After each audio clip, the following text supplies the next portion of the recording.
लिए किसी तरह की शैक्षिक योग्यता की जरूरत नहीं पड़ती। बहुत सारे ऐसे लोग यहाँ पे बैठे हैं जो पैसे की अभाव की या विषम परिस्थितियों की वजह से अपनी पढ़ाई को जारी नहीं कर पाए। लेकिन मेरा एक सवाल है, क्या सपने आपके अंदर नहीं है? क्या हैं सपने? और आज आप इस बढ़ती हुई बेरोजगारी, बढ़ती हुई जनसंख्या को देखते हुए आप खुद समझ सकते हैं कि आज की डेट में एक आदमी को अपना घर चलाना कितना मुश्किल है। सपने पूरा करना तो अगले कदम की बात हम आती है कि हमें सपने पूरा करना तो एक मुश्किल काम हो जाता है। ऐसे दौर में अगर मैं नौकरियों की बात करूं, आज बहुत सारे ऐसे लोग हैं जो डिग्रियां तो ले लिए हैं लेकिन उन्हें जॉब नहीं मिल रही, क्योंकि जो दौर चल रहा है वो एलपीजी का दौर चल रहा है। एलपीजी माने वो सिलेंडर नहीं, एलपीजी का मतलब है लिबरलाइजेशन, प्राइवेटाइजेशन एंड ग्लोबलाइजेशन। मैं दोहराता हूं, लिबरलाइजेशन, एलपीजी का full form liberalisation, privatisation and globalisation. इसका मतलब क्या है? लिबरलाइजेशन का मतलब यह है कि जहां पे पहले नौकरियों की दर बहुत ज्यादा हुआ करती थी, आज आप देखिए कि नौकरियों की दर 1 से लेकर 2% रह गई है। यस या नो? और अगर मैं आपको प्राइवेटाइजेशन की बात बताऊं तो जहां पे पहले सरकारी विभाग बहुत ज्यादा हुआ करते थे, आज सरकारी विभागों का या तो विलय हो जा रहा है या उससे ज्यादा प्राइवेट विभाग ही आज मार्केट में एक्टिव है। और तीसरा ग्लोबलाइजेशन की बात करूं कि जहां सिर्फ पहले इंसान ही काम करता था, आज वहां मशीनें काम करती हैं। एग्जांपल देख लीजिए, एक समय हुआ करता था जब बैंकों में हम जाते थे पैसा निकालने और डालने के लिए, लेकिन आज की डेट में टेक्नोलॉजी इतनी डेवलप हो चुकी है कि हम एटीएम से पैसा ले भी, मानी मशीन से पैसा ले भी रही है मशीन और पैसा दे भी रही है मशीन। तो क्या सरकारी नियुक्तियां और बढ़ाई जाएंगी या धीरे धीरे खत्म की जाएंगी?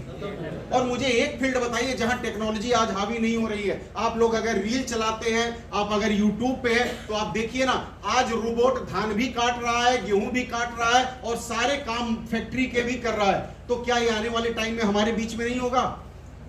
हमारे बीच में होगा। और ये बताइए, जब टेक्नोलॉजी हमारा काम करने लगेगी तो बेरोजगारी घटेगी कि बढ़ेगी? ऐसे दौर में और किसी के बस की बात नहीं है जो हमारे और हमारे परिवार को आगे बढ़ाने का रास्ता दे सके। हमारे भारत देश में प्रतिदिन 68,500 बच्चे पैदा होते हैं। कितने बच्चे पैदा होते हैं? 68,500 बच्चे प्रतिदिन पैदा होते हैं। मेरी बातों पे यकीन नहीं है, मत करिए, गूगल खोल के चेक कर लीजिए। 68,500 बच्चे प्रतिदिन पैदा होते हैं। मुझे एक बात बताइए, एक ऐसा टाइम आएगा ना कि जो ये बच्चे 18 साल के पूरे हो जाएंगे, होंगे कि नहीं होंगे? अब मुझे उस सरकारी विभाग का नाम बताइए जो प्रतिदिन 68,500 की नौकरियां देता हो। कोई ऐसा विभाग है आपकी जानकारी में? नहीं। कोई प्राइवेट विभाग जो इतनी वैकेंसियां देता हो? नहीं देता है।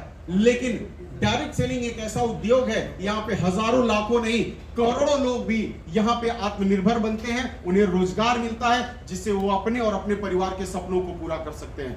डायरेक्ट सेलिंग एक ऐसा उद्योग है जहां पे लगता कुछ भी नहीं है, जहां पे लगता कुछ नहीं है। आज एक छोटी सी पान की गुमटी भी अगर आप लोग खोलते हैं तो उसके अंदर भी 50,000 1 लाख रुपए लगते हैं। बोलिए हाँ या ना? लगते हैं कि नहीं लगते हैं? लगते हैं। और हफ्ता पहले दिन से चालू हो जाता है उनका बेचारों का। छोटे से छोटा व्यवसाय करने के लिए लाखों रुपए लगाने पड़ते हैं, लेकिन इसके बाद भी आपके कमाई की गारंटी नहीं है। एक ऐसा उद्योग डायरेक्ट सेलिंग जहां पे पैसा नहीं लगता। हाँ, यहां पे पहली बार जब आप यहां पे अपनी आईडी लेते हैं तो एक साथ खरीदारी करनी पड़ती है, उसी के साथ जो पैसा आप देते हैं उसका प्रोडक्ट आपको मिल जाता है। बताइए, अगर आपने पैसे दिए और उसका प्रोडक्ट मिल गया तो कोई रिस्क है क्या? कोई रिस्क है क्या? हम उसका इस्तेमाल भी कर सकते हैं या उस प्रोडक्ट को हम जरूरतमंदों को बेच भी सकते हैं।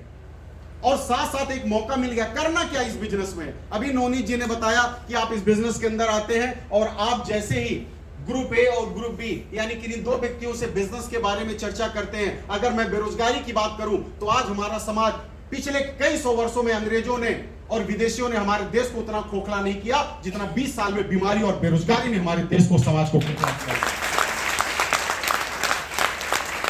आज कौन सा ऐसा घर है जिस घर में बीमार लोग नहीं है? वो कौन सा ऐसा घर है जिस घर में बेरोजगार लोग नहीं है? हर घर में है। करना क्या है? वही देना जिसकी जरूरत है। अरे एक पेट भरे आदमी को खाना खिलाना मुश्किल है, लेकिन एक भूखे आदमी को रूखी सूखी रोटी खिलाना भी बहुत आसान है। सही बात है कि गलत है? तो आपको करना क्या है? लोगों को स्वास्थ्य के प्रति जागरूक करना है, और जो लोग अपने पैर पे खड़ा होना चाहते हैं उनको इस सिस्टम के बारे में बताना है। करेंगे नहीं करेंगे ये अलग मैटर है, हमारा काम क्या है? उनको बताना। आज ये मैडम की स्कूटी आई, ये कैसे आई? इनको भी किसी ने आपकी ही तरह बुलाया, उन्हें अच्छा लगा, उन्हें आगे बढ़ना था, अपने पैर पे खड़ा होना था, उनको विश्वास था और उन्होंने क्या किया कि अपने सपनों को पूरा करने के लिए उन्हें एक निर्णय लिया। देखिए, निर्णय बहुत ज्यादा जरूरी होता। आज से 18 साल पहले जब मैं स्टूडेंट लाइफ में था, तब मेरे सामने भी दो ऑप्शन थे। पहला कि मैं इंजीनियर बन जाऊं, दूसरा ऑप्शन था कि मैं डायरेक्ट सेलिंग की दुनिया में आऊं। मैं इंजीनियर अगर बनता ना, तो आज भगवान को धन्यवाद देता हूं जब देखता हूं कि मेरे जैसे बहुत सारे लोग जो मेरे समकक्ष के थे, आज भी मशीनों के साथ हाथ काले पीले करके घूमते हैं। और मुझे खुशी इस बात की है कि भगवान ने अच्छा किया कि मैं इंजीनियर नहीं बन पाया लाइफ में, नहीं तो उनकी तरह जाकर के मैं भी 50,000 1 लाख रुपए की सैलरी उठा रहा होता और अपनी जिंदगी के साथ कंप्रोमाइज कर रहा होता। खुशी इस बात की है कि आज लाखों रुपए सप्ताह कमाने वाले जो मेरे सिस्टम से कमाने में बात की। मुझे नौकरी नहीं ना चाहिए, मैं लोगों को रोजगार देने में मदद करता हूं और हर 4 स्क्वायर का वो सिपाही यहां पे लोगों को रोजगार देने की मदद करता है। तो करना क्या है? लोगों को सिर्फ सिस्टम के बारे में बताना ही तो है। यहां रिस्क नहीं, यहां पैसा जमा नहीं होता, यहां दुगुना 3 गुना का चक्कर नहीं होता।